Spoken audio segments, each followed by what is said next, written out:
भारत जोड़ो यात्रा से राहुल गांधी को क्या हासिल हुआ, कांग्रेस को क्या हासिल हुआ, भारत को क्या हासिल हुआ, ये सारी चीजें आज मैं आपको दिखाने की कोशिश करूंगा। वो सारी चीजें जो शायद कांग्रेसियों को भी नहीं पता हो। बहुत मेहनत के साथ एक एक पॉइंट निकालने की कोशिश की है। किस प्रकार के लोग शामिल हुए, कौन सी घटनाएं घटी, किन लोगों को बेइज्जत होना पड़ा और इसका आखिरकार क्या उपलब्धि भारत जोड़ो यात्रा के नाम पर इन लोगों ने हासिल की है। बड़े ध्यान से देखिएगा। लेकिन उससे पहले कुछ हल्की फुल्की बातचीत करते हैं राहुल गांधी जी के साथ। राहुल जी, भारत जोड़ो यात्रा खत्म होने के बाद आपका स्वागत है। Thank you. सबसे पहले क्या बातचीत करें? यात्रा का लक्ष्य मैं आपको बताना चाहता हूँ। बहुत बढ़िया, बहुत खूब, बताइए राहुल जी। मतलब बहुत इंटरेस्टिंग सवाल है। लेकिन मैंने सवाल क्या पूछा? वैसे आप बोलना क्या चाहते हैं? हमारे दिल में जो है। लेकिन आप बोलना क्या चाहते हैं? हमें बोलने नहीं देते। लेकिन कौन बोलने नहीं देता राहुल जी? जयराम। आखिर ये कैसे संभव है? हमारा माइक ऑफ कर दिया जाता है। ये माइक आपका कौन ऑफ कर देता है? जयराम। ये तो बड़ी अजीब बात हो गई राहुल जी। जयराम रमेश का आप नाम ले रहे हैं। मैंने तो ये देखा कि जयराम रमेश जी बाकी नेताओं को बोलने नहीं दे रहे हैं। आपने विजुअल देखा कि नहीं? कुछ याद दिला देता हूं मैं। देखिए ना, ये भारत जोड़ो यात्रा की तस्वीर है। और जानते हैं, मीडिया वाले अगर सवाल पूछते थे तो उन्हें भगा देते थे। मीडिया को भगाते हुए मैंने कई तस्वीरें देखी राहुल जी, आप देख लीजिए। और आप कह रहे हैं कि जयराम रमेश आपको नहीं बोलने देते हैं। वैसे एक चीज मुझे और मिली कि उन्होंने आपके सामने यह ऐलान किया था कि आपको 13 बार प्रेस कॉन्फ्रेंस करने दिया है। जरा सुनिए ना। This is your 13th press conference in the last 135 days. Jairam Ramesh ji की बात पर अब आप क्या कहेंगे? झूठ बोल रहा है। यकीन नहीं होता राहुल जी कि कोई कांग्रेसी आपको ही बोलने से रोक दे। मैं आपसे शर्त लगा लेता हूं। नहीं, शर्त मत लगाइए। चलिए मैं खुद ही से, एडिटर महोदय जरा देखो यार, कहीं इनको बोलने से रोका गया है क्या? जरा निकालिए, कोई विजुअल है क्या? देखिए। राहुल जी, प्रेस कॉन्फ्रेंस का समय। क्या क्या बोलिए बोलिए, प्लीज बैठ जाइए, पूछिए। No, press conference is over. Please sit down. This is not a free for all press conference. Please sit down. Rahul ji, one photograph. या नो 1 सेकंड सर। हाँ पूछो। No, Rahul ji, please don't take. मान गए राहुल जी। सच था। अच्छा चलिए बताइए, क्या बोलना चाहते हैं? ये सरकार इस पे कंफ्यूजन में है और मैं चाहता हूं कि ये कंफ्यूजन हटे। लेकिन कैसे, आप ही बता दीजिए। भाई मुझे बताओ, एक बात मुझे समझा, मुझे समझ नहीं आ रही बात। अब आपको क्या समझ में नहीं आ रही है राहुल जी? ये टी शर्ट से आपको इतनी डिस्टर्बेंस क्यों हो रही है? टी शर्ट और डिस्टर्बेंस, क्या कहना चाहते हैं? मतलब इससे इतनी डिस्टर्बेंस क्यों नहीं है लोगों को? वैसे आपने सही तरीके से टी शर्ट वाली बात छेड़ दी। मुझे भी जानने की इच्छा है। सही बताइए, इतनी ठंड में भी टी शर्ट का क्या चक्कर था? नहीं, एक्चुअली मैं आपको सीरियसली बताऊं, मुझे ठंडी नहीं लग रही। सच में? पता नहीं, मुझे लग नहीं रही है। तब क्या हमेशा टी शर्ट ही रहेगी?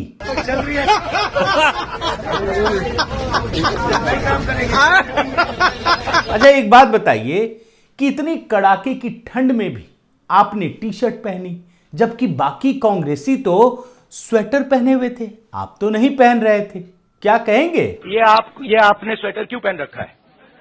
नहीं, इसका कारण ये नहीं है। इसका कारण ये है कि आप सर्दी से डरते हो। इसका कारण नहीं है कि सर्दी है, आप सर्दी से डरते हो। मैं सर्दी से डरता नहीं हूं। सच बताइए, आपने इसीलिए स्वेटर नहीं पहना?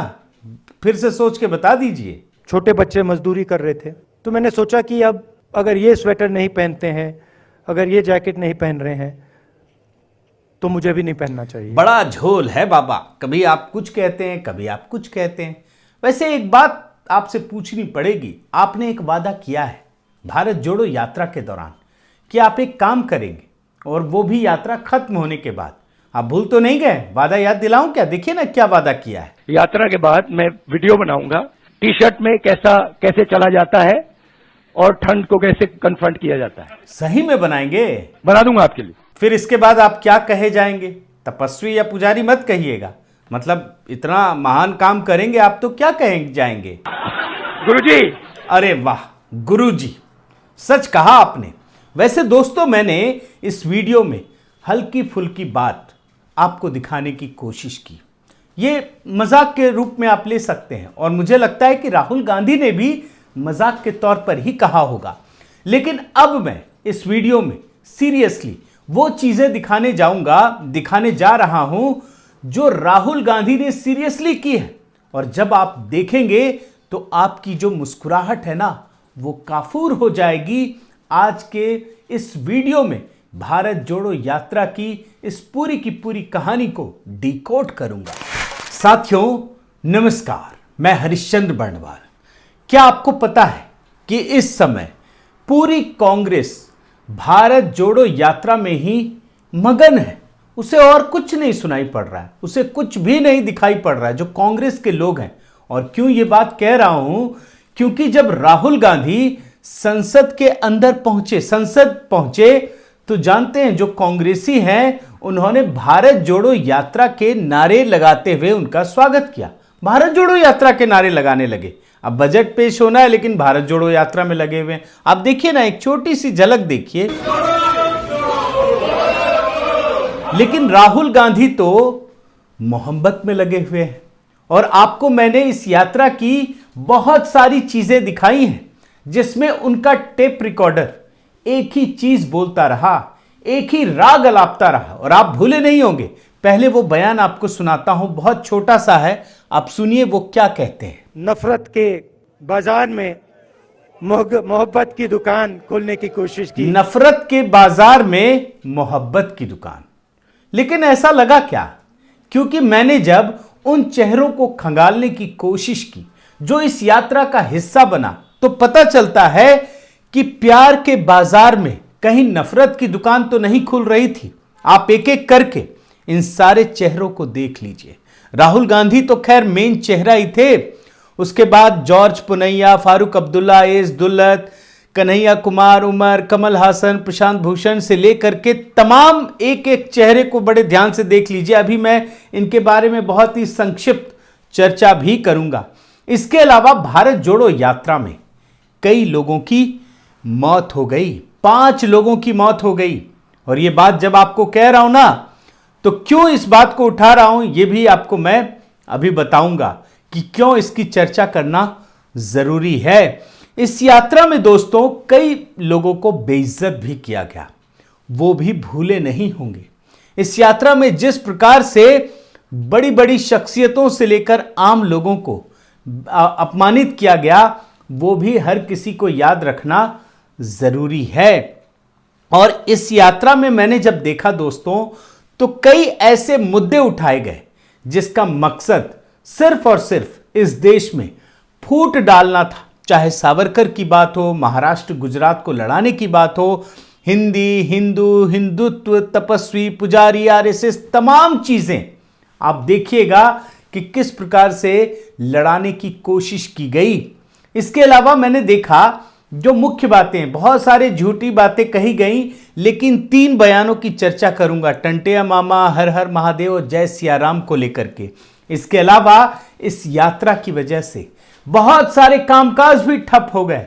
छोटी छोटी बातों की चर्चा नहीं, लेकिन हिमाचल की बात हो, संसद सत्र की बात हो या राष्ट्रपति का अभिभाषण, इसके अलावा भारत जोड़ो यात्रा की उपलब्धियां क्या रही वो भी मैं आपको बताऊंगा।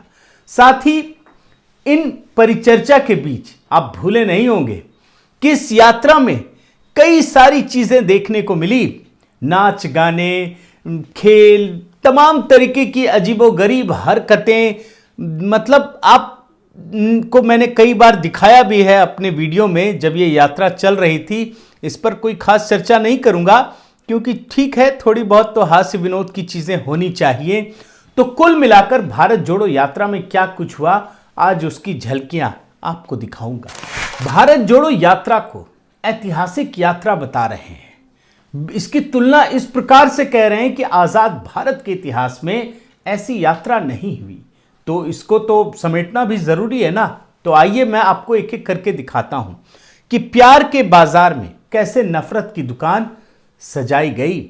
और मेन तो करता धरता राहुल गांधी थे और मैंने आपको दिखाया, और इस वीडियो में भी आप लगातार देखेंगे कि किस प्रकार से राहुल गांधी ने देश के खिलाफ, सेना के खिलाफ, सनातन संस्कृति के खिलाफ काम करने का इनके ऊपर आरोप लगा है। लेकिन अब आप अन्य चेहरों पर आइए। ये हैं जॉर्ज पुनैया, हिंदू धर्म विरोधी हैं और क्या किस प्रकार से भारत जोड़ो यात्रा के दौरान इन्होंने हिंदू देवी देवताओं का अपमान किया। एक छोटा सा बयान सुन लीजिए। Jesus Christ is a form of God. Is that correct? He's a real God. He's a real God. That's it. God revealed him as a man, human person, not like Shakti or. यही नहीं, George पुनैया जो हैं वो भारत माता के खिलाफ भी अपशब्द कह चुके हैं। अब आप दूसरे चेहरे पर आइए, फारूक अब्दुल्ला। ये तो सबसे बड़े सिपह सालार थे ना, लेकिन आर्टिकल 370 को ये चीन की मदद से लागू करवाना चाहते थे। एएस दुलत पूर्व रॉ के अधिकारी हैं, प्रमुख हैं, और इन्होंने अफजल गुरु को फांसी पर चढ़ाने पर अफसोस जताया था। ये हैं तीसरे शख्स। अब आइए कन्हैया कुमार में। कन्हैया कुमार ने क्या कहा था कि कश्मीर में सेना के अधिकारी महिलाओं का रेप करते हैं, ये कहा था। ये हैं भारत जोड़ो यात्रा के एक शख्सियत। इसके बाद उमर अब्दुल्ला, ये तो अलग प्रधानमंत्री चाहते हैं। आज भी इनके दिल की ख्वाहिश है कि अलग झंडा हो जम्मू कश्मीर का। ये भी भारत जोड़ो यात्रा में शामिल हुए। इसके बाद कमल हासन को देखिए। ये शख्स पाकिस्तान की भाषा बोलते हैं और जनमत संग्रह की मांग करते हैं। यही सबसे बड़े सुपरस्टार थे। इसके बाद आप प्रशांत भूषण पर आइए। प्रशांत भूषण भी जनमत संग्रह की मांग करते हैं कश्मीर में। ये भी भारत जोड़ो यात्रा में शामिल हुए। महबूबा मुफ्ती, इनका बयान याद है ना कि कोई कश्मीर में तिरंगा पकड़ने वाला नहीं मिलेगा। इन्होंने भी भारत जोड़ो यात्रा को पकड़ लिया और राहुल गांधी ने इनको पकड़ लिया। अब आप आइए, एक कांग्रेसी दिग्गज है दिग्विजय सिंह, राहुल गांधी के गुरु हैं, और ये शख्स कश्मीर में जाकर सर्जिकल स्ट्राइक पर सवाल उठा चुके हैं और इन्हीं के ऊपर जिम्मेदारी थी जम्मू कश्मीर में इस भारत जोड़ो यात्रा की। इसके अलावा एक और शख्स इमरान प्रताप गढ़ी, राज्यसभा सांसद है। इतना भड़काऊ बयान देते हैं ये, और इसी वजह से शायद इनको रखा गया, राज्यसभा सांसद बनाया गया। ये भी भारत जोड़ो यात्रा में शामिल हुए। अब आप एक और शख्सियत को देखिए। ये है मेधा पाटकर। ये नर्मदा परियोजना का कितना विरोध किया था। गुजरात में विकास का काम ना हो सके, इसके लिए इन्होंने रोड़े अटकाए। ये भी भारत जोड़ो यात्रा में शामिल हुई। स्वरा भास्कर, ये तो लेफ्ट लिबरल गैंग की कितनी बड़ी सदस्य हैं और इनके रोल को तो सब जानता है। ये भी हिस्सा बनी। पूजा भट्ट टुकड़े टुकड़े गैंग की समर्थक हैं, ये भी शामिल हुई। इनको देखिए, ये हैं सुशांत सिंह।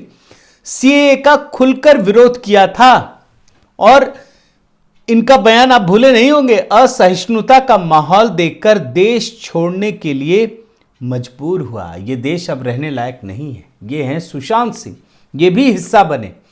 इसके अलावा आप इनको देखिए, ये हैं रिजिल मुकुट्टी। ये तो जॉर्ज पुनैया से भी एक कदम आगे है। मतलब लोगों को बताने के लिए, चिढ़ाने के लिए ये गाय काटकर सरेआम इन्होंने दिखाया था। कांग्रेस के सदस्य हैं, बहुत मजेदार। और सबसे बड़ी बात है कि राहुल गांधी ने भारत जोड़ो यात्रा में शामिल किया। क्यों किया, आप समझने की कोशिश कीजिए। अब एक और शख्स, अभय थिप्से। वैसे तो बहुत सारे सदस्य हैं, लेकिन ये आखिरी मैं मानकर चल रहा हूं, ये भी भारत जोड़ो यात्रा में शामिल हुए। ये न्यायाधीश थे मुंबई उच्च न्यायालय में, छोड़ते ही कांग्रेस में शामिल हो गए। और अभय थिप्से वही शख्स हैं जिन्होंने बैंकों से पैसा लेकर भागे नीरव मोदी का ब्रिटेन की अदालत में बचाव किया था। तो ये हैं शख्सियत भारत जोड़ो यात्रा के जो शामिल हुए। तो उसका स्वरूप क्या होगा ये आप समझ सकते हैं। भारत जोड़ो यात्रा में 5 लोगों की मौत हो गई। अब ये हो सकता है कि लोगों के मन में सवाल उठे कि क्या इसमें राहुल गांधी का क्या लेना देना।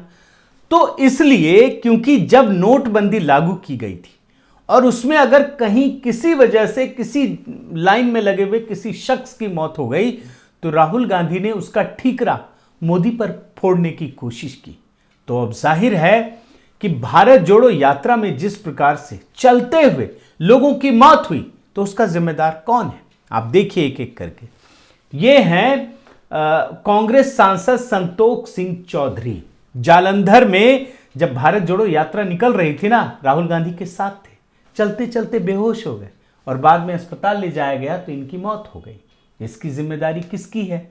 अब आप ये देखिए, 8 नवंबर 2022 को महाराष्ट्र के नांदेड़ में राहुल गांधी के साथ ही चल रहे थे कांग्रेस के वरिष्ठ नेता और कांग्रेस सेवा दल के महासचिव कृष्ण कुमार पांडे। गिर पड़े, मौत हो गई। कौन है जिम्मेदार इसका? इसके आगे बढ़िए, 12 नवंबर 2022 को भारत जोड़ो यात्रा में एक 62 साल के गणेश पोन्नरमन की सड़क हादसे में मौत हो गई। इसके बाद आप आइए, 25 नवंबर को मध्य प्रदेश के आगर मालवा जिले में सब इंस्पेक्टर भूपेंद्र सिंह भारत जोड़ो यात्रा के लिए रिहर्सल कर रहे थे, तभी उनकी सड़क हादसे में मौत हो गई। इसके बाद एक आइए, 3 दिसंबर 2022 को मध्य प्रदेश के राजगढ़ में कांग्रेस कार्यकर्ता मांगीलाल शाह का दिल का दौरा पड़ने से निधन हो गया। वो भी भारत जोड़ो यात्रा में शामिल होने के लिए जा रहे थे। तो ये जो मौतें हुई उसकी जिम्मेदारी किसकी है? भारत जोड़ो यात्रा में कई लोगों को बेइज्जत किया गया, अपमानित किया गया। बड़े बड़े लोग थे और आपको मैं दिखाता हूं, तब आपको समझ में आएगा इस यात्रा से कितने लोगों का दिल दुखाया गया है। आप देखिए, भारत जोड़ो यात्रा में पंजाब कांग्रेस के प्रमुख प्रधान राजा वंडिंग को राहुल गांधी के सुरक्षा कर्मियों ने धक्का मारा। आप देख लीजिए तस्वीर। पंजाब कांग्रेस के अध्यक्ष हैं। क्या उसको पता नहीं है कि ये जिस पंजाब में घूम रहे हो उसी का ये पार्टी अध्यक्ष है? लेकिन धक्का मारा गया। एक कार्यकर्ता सेल्फी लेने की कोशिश कर रहा था, राहुल गांधी ने हाथ मरोड़ दिया। देख लीजिए। अब आइए, आप आगे बढ़िए। ये राजदीप सरदेसाई, पत्रकारिता में तो एक बड़ा नाम है ना। सवाल पूछा उन्होंने तो किस प्रकार से बेइज्जत किया, देख लीजिए आप। No Rajdeep, no Rajdeep, no supplementary please. No supplementary. Rajdeep, no supplementary please. इसी प्रकार से एनडीटीवी की एक महिला पत्रकार का भी अपमान किया गया। आप ये भी हिस्सा देखिए। I believe you have a new owner. You have a new owner. That's what I'm talking about. Right? I'm going to answer your question, but that's just an example of what I was saying. और आप ये जानकर आश्चर्य से भर जाएंगे दोस्तों कि प्रेस कॉन्फ्रेंस में लगातार पत्रकारों को अपमानित किया जाता रहा। मैं कई बार दिखा चुका हूं कि राहुल गांधी बार बार मीडिया पर सवाल खड़े करते हैं और बोलते हैं कि मुझे नहीं दिखाते, फिर ये बोलते हैं कि मेरे जैसे लोग ही दिखाते हैं। लेकिन हर बार पत्रकारों को अपमानित किया गया, सवाल पूछने से रोका गया। आप एक झलकियां ये भी देखिए। Don't disturb, brother, don't disturb. अब इस यात्रा में कई प्रकार से तरह तरह से फूट डालने की कोशिश की गई। कुछ पॉइंट्स आपके सामने रखना जरूरी है। सावरकर को लेकर कई बार झगड़ा फसाद लगाने की कोशिश की गई महाराष्ट्र में। आपको पता है महाराष्ट्र की एक बड़ी विभूति है, वैसे तो पूरे देश के हैं, लेकिन महाराष्ट्र में ही जाकर के वीर सावरकर को अपमानित करने का काम किया गया। अनाप शनाप बातें कहीं और उन्हें नौकर तक बता दिया गया। एक छोटा सा हिस्सा बयान का आपको सुनाता हूं, सुन लीजिए। ये मेरे लिए सबसे जरूरी डॉक्यूमेंट है। ये सावरकर जी की चिट्ठी है जिसमें उन्होंने अंग्रेजों को लिखा है, I beg to remain sir your most obedient servant V D. Savarkar. और इस पर मैं आपको एक वीडियो दिखा चुका हूं। जो ये नौकर कह रहे हैं ना, जिस भाषा के बारे में कह रहे हैं, ये तो महात्मा गांधी भी ऐसी भाषा लिखते थे, क्योंकि उस समय की भाषा ही यही थी। लेकिन राहुल गांधी का मकसद तो कुछ और था। और इतना ही नहीं, केरल में जब इनकी यात्रा चल रही थी तो वहां पर वीर सावरकर की पहले तस्वीर लगाई पोस्टरों में, और उसके बाद सबके सामने, मीडिया के कैमरे के सामने उस तस्वीर को हटा दिया गया। उस तस्वीर पर महात्मा गांधी की तस्वीर लगा दी। तो कुल मिलाकर सिर्फ और सिर्फ यही मकसद था। अगर आपकी नीयत साफ होती ना तो आप मुद्दा ही नहीं उठाते, आप पोस्टर ही नहीं लगाते। लेकिन इनका मकसद ये है कि सावरकर के नाम पर झगड़ा फसाद करवाओ। ठीक इसी प्रकार से महाराष्ट्र और गुजरात को लड़ाने की कोशिश की गई। महाराष्ट्र गए तो राहुल गांधी ये बोलते हैं कि आपका प्रोजेक्ट छीन के गुजरात ले जाया जा रहा है। मकसद क्या है? मकसद यह है कि दोनों राज्य के लोग आपस में लड़ पड़े। ठीक इसी प्रकार से जम्मू कश्मीर को शेष भारत से लड़ाने की कोशिश की गई। आप देखिए, जम्मू कश्मीर में जाकर ये कहते हैं कि यहां पर बाहर के लोग जम्मू और कश्मीर को चला रहे हैं। सुनिए बयान। आज बाहर के लोग जम्मू और कश्मीर को चला रहे हैं। ठीक इसी प्रकार से राहुल गांधी ने हिंदी के खिलाफ जहर उगला। आज आप देख रहे हैं ना कि तमिलनाडु के लोग या कई राज्यों में हिंदी के खिलाफ जबरदस्ती विश्वमन किया जा रहा है, भड़काया जा रहा है लोगों को। तो उसकी वजह आप समझने की कोशिश कीजिए। हिंदी को लेकर हीनता का भाव और लोगों में भेद करने की कोशिश। सुनिए बयान। अगर आप बाकी दुनिया से बात करना चाहते हो तो वहां हिंदी काम नहीं आएगी। इसके अलावा राहुल गांधी हिंदुत्व का तो झगड़ा लगा ही चुके हैं। इस यात्रा के दौरान उन्होंने एक नई चीज इजाद की।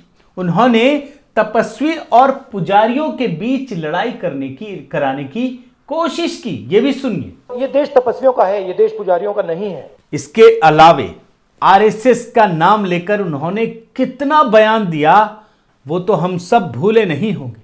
बयान देने में कोई बुराई नहीं, आलोचना कीजिए। आलोचना तो लोकतंत्र का सबसे बड़ा गहना होता है। लेकिन सच्चाई क्या है? आरएसएस को लेकर इस तरह की चीजें की जिसका मकसद सिर्फ और सिर्फ अराजकता फैलाना, लड़ाई झगड़ा फैलाना है। एक ट्वीट किया जिसमें आरएसएस की जो ड्रेस है उसको जलाते हुए दिखाया गया है और मैं आपको दिखा चुका हूं, जिसमें राहुल गांधी कहते हैं कि इस देश में आग लग जाएगी। और जब भी आरएसएस का नाम लेते हैं ना तो इतनी कट्टरता कि आप सोच नहीं सकते। आप सुनिए ये बयान। मैं आरएसएस के ऑफिस में कभी नहीं जा सकता। आप मेरा आपको गला काटना पड़ेगा। इस यात्रा के दौरान बहुत सारे झूठ बोले गए, लेकिन 3 की चर्चा करना जरूरी है। आप देखिए, टंटिया मामा का नाम लेकर आदिवासियों को भड़काने की कोशिश की गई। राहुल गांधी ने कहा कि टंटिया मामा की जो हत्या हुई या उनको जो फांसी पर चढ़ाया गया उसमें अंग्रेजों की मदद आरएसएस ने की थी।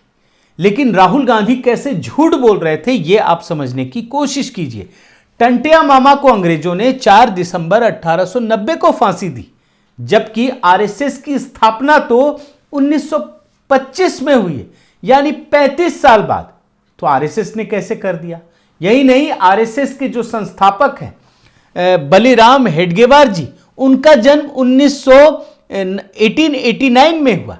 तो इसका मतलब है कि वो क्या साल भर के अंदर ही उन्होंने अंग्रेजों को सिखा दिया? तो राहुल गांधी साफ तौर पर झूठ बोल रहे थे। ये टंटिया मामा के मामले में दिखता है। इसी प्रकार से उन्होंने एक बयान दिया कि आरएसएस वाले पीएम मोदी कभी हर हर महादेव नहीं कहते। सुनिए ना। ये आरएसएस वाले हर हर महादेव तो कभी नहीं कहते। आप देखो, नोट करो, कभी नहीं कहते ये। लेकिन हम तो जानते हैं कि मोदी जी जब भी बनारस में कोई भाषण देते हैं तो हर हर महादेव से ही इसकी शुरुआत करते हैं। हर हर महादेव। इसके बाद राहुल गांधी ने यह भी झूठ बोला कि मोदी जी या बाकी लोग जो आरएसएस बीजेपी के लोग हैं वो सिर्फ जय श्री राम बोलते हैं, जय सिया राम नहीं बोलते हैं। जय सिया राम ये कभी नहीं कहते। लेकिन आप आश्चर्य करेंगे कि मोदी जी ने ही इनको सिखाया होगा कि जय सिया राम भी बोलना चाहिए। देखिए ना, तब बोला जब वो शिलान्यास कर रहे थे, उस समय का बयान दिखा रहा हूं मैं। सियावर रामचंद्र की, सियावर रामचंद्र की। इस यात्रा की वजह से बहुत सारे महत्वपूर्ण कामकाज ठप कर दिए गए, जिसका सीधे जनता से सरोकार था। जैसे आप देखिए, हिमाचल प्रदेश में इनकी जीत हुई, लेकिन सिर्फ मुख्यमंत्री और उप मुख्यमंत्री बने, कोई मंत्रिमंडल बना ही नहीं। क्यों? क्योंकि राहुल गांधी ने सारे विधायकों को भारत जोड़ो यात्रा में बुला लिया। अब देख लीजिए, यह है स्थिति। बहुत समय तक काम ही नहीं होता रहा, गुटबाजी होती रही। तो ये हिमाचल प्रदेश का हाल है। इसके अलावा इस भारत जोड़ो यात्रा की वजह से संसद सत्र में राहुल गांधी ने हिस्सा ही नहीं लिया और बहाना बनाया गया भारत जोड़ो यात्रा का, जबकि सच्चाई यह है कि उसी दौरान उन्होंने छुट्टी ली, ब्रेक लिया 9 दिन का। इसके अलावा वो शपथ ग्रहण में भी पहुंचे भारत जोड़ो यात्रा को छोड़ करके। वो मां का जन्मदिन मनाने, सोनिया गांधी का जन्मदिन मनाने के लिए रणथंभौर पहुंचे, लेकिन उन्होंने संसद सत्र में हिस्सा नहीं लिया। बाकी चीजों के लिए भारत जोड़ो यात्रा को ब्रेक दिया, लेकिन संसद सत्र के लिए ब्रेक नहीं दिया। इसी प्रकार से राष्ट्रपति का जब पहला संयुक्त अभिभाषण हुआ तब भी ये जो कांग्रेसी दिग्गज है ना वो शामिल नहीं हुए, और बहाना चाहे आप समझ लीजिए कुछ भी बनाया गया हो, क्यों उनको पता नहीं है कि राष्ट्रपति का अभिभाषण होगा, लेकिन वो नहीं पहुंचे। अब भारत जोड़ो यात्रा की उपलब्धियों की चर्चा, देखिए सबका अपना नजरिया होता है। कांग्रेस वाले जरूर इसमें अपनी पॉजिटिविटी ढूंढे, बताएं कि क्या हासिल किया, लेकिन जो नजर आता है वो आपके सामने मैं रखने की कोशिश कर रहा हूं। अगर मैं गलत हूं तो जरूर आप कमेंट में बताइएगा, अगर कुछ छूट रहा हो तो।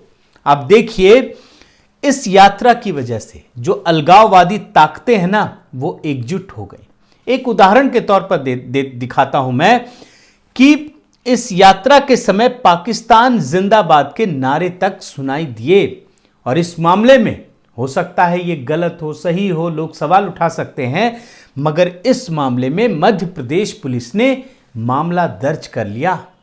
इसके अलावा इस यात्रा की वजह से जो लेफ्ट लिबरल इकोसिस्टम है वो पूरी तरह से जागृत हो गया।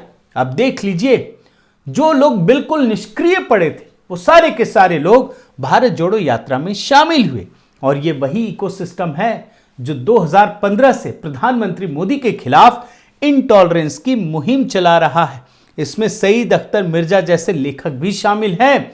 भारत जोड़ो यात्रा में पद्मिनी थॉमस जैसी जो स्पोर्ट्स पर्सन है वो शामिल हुई, अजहरुद्दीन हुए, एक खिलाड़ी है जो ट्रिपल जंप में कॉमनवेल्थ गेम्स में सिल्वर मेडल पाता है, वो भी शामिल होता है, और ये जताता है कि परिवार के प्रति ही उनकी सारी भक्ति है। ये केरल कांग्रेस के ट्वीट से आपको पता चलेगा, आप इनकी भाषा को देखिए। इसके अलावा अलग अलग प्रोफेशन से जुड़े 200 से अधिक लोग शामिल हुए, और उन लोगों ने भारत जोड़ो यात्रा के लिए क्या कुछ किया, क्या कुछ कहा, इससे पता चलेगा कि पूरा का पूरा इकोसिस्टम एकदम से सक्रिय हो गया, जागृत हो गया। इस यात्रा में कट्टरपंथ को भी बढ़ावा दिया गया, बढ़ावा देने की कोशिश की गई। जिस हिजाब के खिलाफ पूरी दुनिया में मुहिम चल रही है, राहुल गांधी एक हिजाब पहनी लड़की के साथ घूमकर यही संदेश देने की कोशिश कर रहे हैं, कट्टरपंथियों को बढ़ावा दे रहे हैं। इस यात्रा में सेना को बार बार अपमानित करने की कोशिश की गई। आप देखिए राहुल गांधी क्या कहते हैं कि भारतीय सेना को चीनी सेना पीट रही है, सुनिए। जो हमारे जवानों को अरुणाचल प्रदेश में पीट रहे हैं, मैंने कहा हिंदुस्तान की प्रेस मुझसे इनके बारे में एक सवाल नहीं पूछेगी। सच था, सच था। इस यात्रा में हिंदू धर्म को भी बदनाम करने की कोशिश की गई। अभी मैंने आपको दिखाया ना पुजारी और तपस्वी का भेद, और तमाम तरीके से इस तरह की कोशिश, जॉर्ज पनैया वाली बात। एक और छोटा सा बयान आपको सुनाता हूं, आप सुनिए। पूजा को लेकर के भी इन्होंने कंफ्यूजन क्रिएट कर दिया, सुन लीजिए। पूजा दो तरीके की होती है, धर्म की बात कर रहा हूं। पूजा नॉर्मली होती है कि भाई मैं भगवान के पास जाता हूं, मैं उनसे कुछ मांगता हूं, मगर इनिशिएटिव जो पूजा करता है उसका होता है। आरएसएस की पूजा अलग है। आरएसएस चाहता है कि फोर्सिबली उनकी पूजा हो। इसके अलावा इस यात्रा में फूट डालने की कोशिश की गई, कई पॉइंट्स आपको मैंने अभी दिखाया है। इसके अलावा जो सबसे बड़ी कोशिश, जो उपलब्धि के तौर पर ये सोचते हैं हो जाएगा, लेकिन हुआ क्या, राहुल गांधी को विपक्ष का सर्वमान्य नेता बनाने की कोशिश की गई, लेकिन ये पूरी तरह से नाकाम रहे। जहां जब भी जिस राजनीतिक पार्टी को बुलाया उसमें से अधिकतर गायब रहे, कोई नहीं पहुंचा, और यही है भारत जोड़ो यात्रा की सबसे बड़ी उपलब्धि। साथियों, आपने देखा होगा कि अगर कहीं किसी चीज पर कीड़े लग जाएं और उस पर आप केरोसिन तेल डाल दें तो सारे कीड़े झटके से बाहर निकलने लगते हैं। भारत जोड़ो यात्रा के साथ भी यही हुआ। जैसे जैसे ये यात्रा आगे बढ़ी, जितने भी लेफ्ट लिबरल गैंग के सदस्य हैं, एंटी नेशनल सदस्य हैं, और ये सारे लोग जो देश हित के खिलाफ काम करते हैं, वो सारे के सारे लोग, असहिष्णुता गैंग के लोग, अवार्ड वापसी गैंग के लोग, सारे एक एक करके बिल से बाहर निकलने लगे। और यही इस भारत जोड़ो यात्रा की सबसे बड़ी उपलब्धि है। जब भी भारत जोड़ो यात्रा को याद किया जाएगा तो इस बात के लिए भी याद किया जाएगा कि किस प्रकार से इस यात्रा ने उन सभी लोगों को एकजुट करने का, उन सभी लोगों को सक्रिय करने का काम किया। बहुत बहुत धन्यवाद। आपसे निवेदन है साथियों कि आप मेरे इस चैनल को जरूर सब्सक्राइब कीजिए, लाइक कीजिए, शेयर कीजिए, कमेंट कीजिए और इस बेल आइकन को प्रेस करना मत भूलिएगा। इस वीडियो में जो भी बातें बताई हैं, अगर आप किसी भी बात से असहमत हो या उसमें कोई पॉइंट जोड़ना चाहते हो तो आप कमेंट में जरूर बताइएगा, मैं भी उसे समझने की कोशिश करूंगा। बहुत बहुत धन्यवाद। नमस्कार।